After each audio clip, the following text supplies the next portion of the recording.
Good morning, rock stars. This is Beth, and this is my podcast, The Retail Leasing Playbook, where we go over chapters in my book, The Retail Leasing Playbook.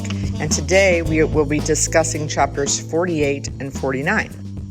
48 is scrap the script and role play instead. If any of you that are listening have ever been in any of my workshops, you know how much I love the role play. People ask me a question and my response is, do you want to role play that? The reason I like doing that is it removes any type of script and causes the student or the leasing agent to listen.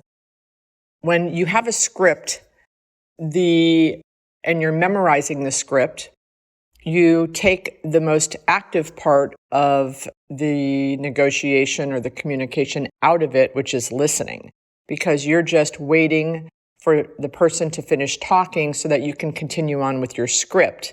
And you may have missed something really, really, really important that they said that you should have addressed.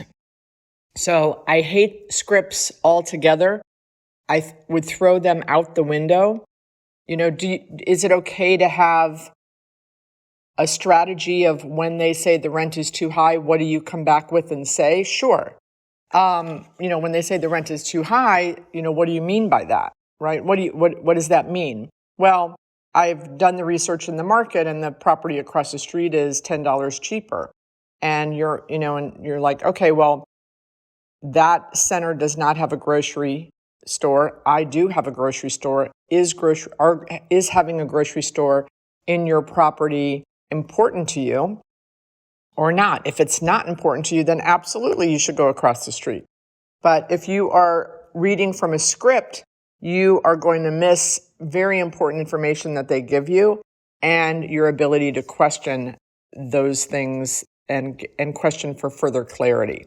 So chapter 48 says scrap the script and role play instead. Role play with your peers, role play with your bosses, role play with your kids, role play with your spouses, role play all different kinds of scenarios. And if you ever want to role play with me, give me a call and I would love to do it. It's one of my favorite things to do. Chapter 49, pay attention to the new F words. So I wrote this obviously before COVID, and it's very interesting as I was rereading it this morning that pretty much most of the F words are still very important in our retail leasing tenant mix. So the new F words that I brought up back in 2019 were fun, food, fitness, furniture, and physicians. Go with me there on the physicians. And I realized there's a typo in the book because it says physical instead of physicians. So always good to catch that and things like that. But fun, competitive socializing like axe throwing and escape rooms and top golf. And the millennials brought that new form of entertainment to our retail experiences, competitive socialization. That term was coined by JLL, and they wrote a report about it, it's fascinating. Look that up.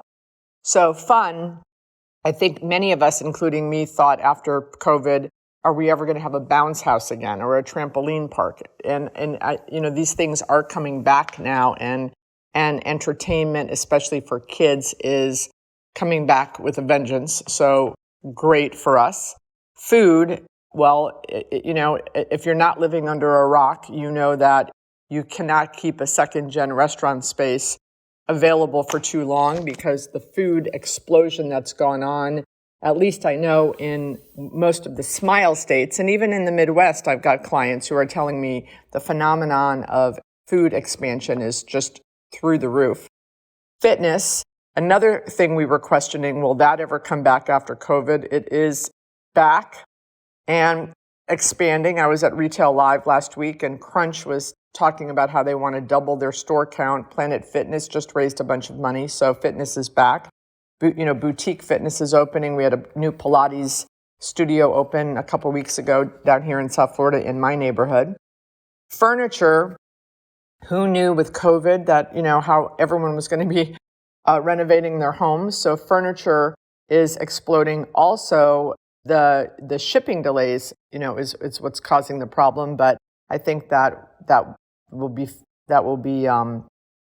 handled soon enough. And then physicians, right? We all know about MedTail and how what a surge that urgent cares are having, and then other things like B12 injections or Restore or Strut Zone, so many different things for like the MedTail, medical and retail combined.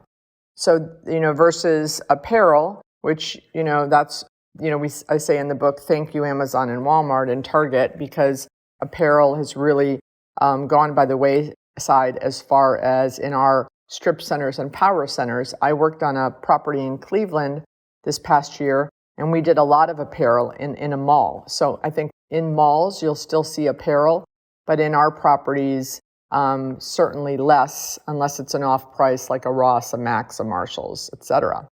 So that is chapter 48 and 49.